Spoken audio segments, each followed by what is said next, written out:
নমস্কার বন্ধুরা, সবাই কেমন আছেন? আশা করি সবাই সুস্থ আছেন, ভালো আছেন। তো বন্ধুরা, আজকে দেখাবো পায়ের ব্যায়াম। তো যারা এক্সারসাইজ করেন তারা পায়ের ব্যায়াম না করলে আপনাদের বডিতে কি ক্ষতি হতে পারে আজকে আপনাদের সামনে সব কিছু ক্লিয়ার করব। তো এই কথাগুলো শুনলে আপনি আজকের থেকে অবশ্যই পায়ের ব্যায়াম করা শুরু করে দিবেন। তো বন্ধুরা দেখেন, আমরা যারা প্রতিনিয়ত ওয়ার্কআউট করি, এক্সারসাইজ করি কিংবা জিম করি, তাদের পায়ের ব্যায়াম না করলে কি ক্ষতি হতে পারে। তো ভিডিও লাস্টে আমি বলবো, লাস্ট পর্যন্ত ভিডিওটা দেখবেন, অবশ্যই ভিডিওটা স্কিপ করবেন না কখনো, তাহলে কিন্তু কিছুই জানতে পারবেন না। তো বন্ধুরা দেখেন, এখানে যে পায়ের ব্যায়ামটা আমি করছি, এই নিয়মে কিন্তু কোনো ইনস্ট্রুমেন্ট ছাড়াই আপনি জিমে না গিয়েই কিন্তু এই পায়ের ব্যায়ামগুলো এইভাবেই করতে পারবেন। তবে আপনাকে কিছু সায়েন্স ফলো করতে হবে, কিছু ইনস্ট্রুমেন্ট আপনাকে বাসায় তৈরি করতে হবে। আমি যে ইনস্ট্রুমেন্টটা দেখাচ্ছি দেখেন, ওইভাবেই কিন্তু আপনাকে কিছু ইনস্ট্রুমেন্ট আপনাকে তৈরি করে নিতে হবে। তো বন্ধুরা দেখেন, পায়ের ব্যায়াম না করলে কি হয়।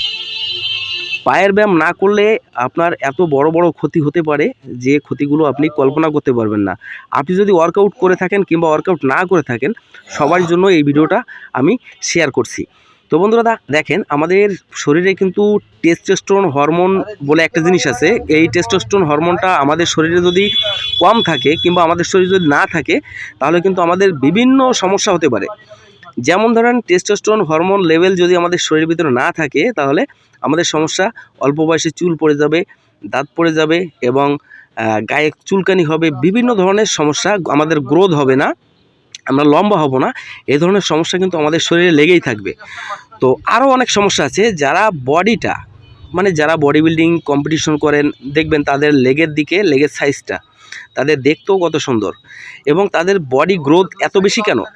তারা কিন্তু বেশি লেগ ওয়ার্কআউট করে। তো বন্ধুরা, আপনারা যারা এক্সারসাইজ করেন বাসায় বসে, আপনি কিন্তু যারা বডি বিল্ডিং কম্পিটিশন খেলে তাদের মতো কিন্তু ইচ্ছা করলে লেগ তৈরি করতে পারবেন।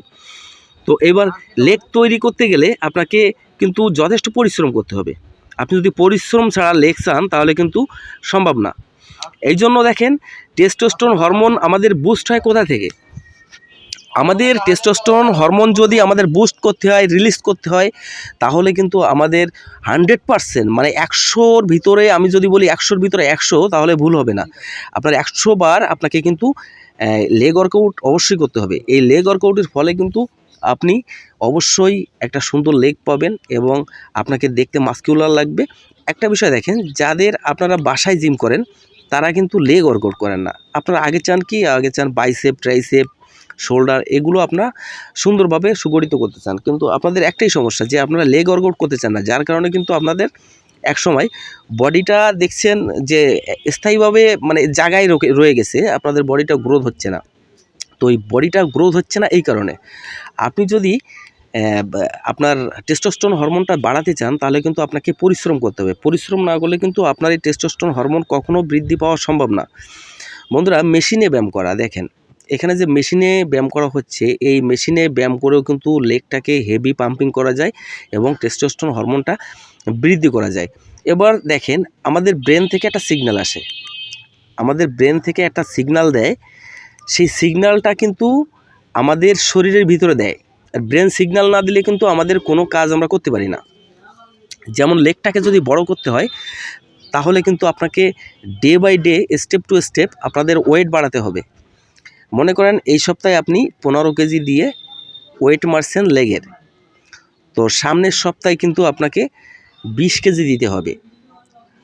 প্রতি সপ্তাহে কিন্তু আপনাকে নর্মালি 5 কেজি, 3 কেজি যাই বাড়ান না কেন, না হলে আপনার রিপিটেশন বাড়াতে হবে।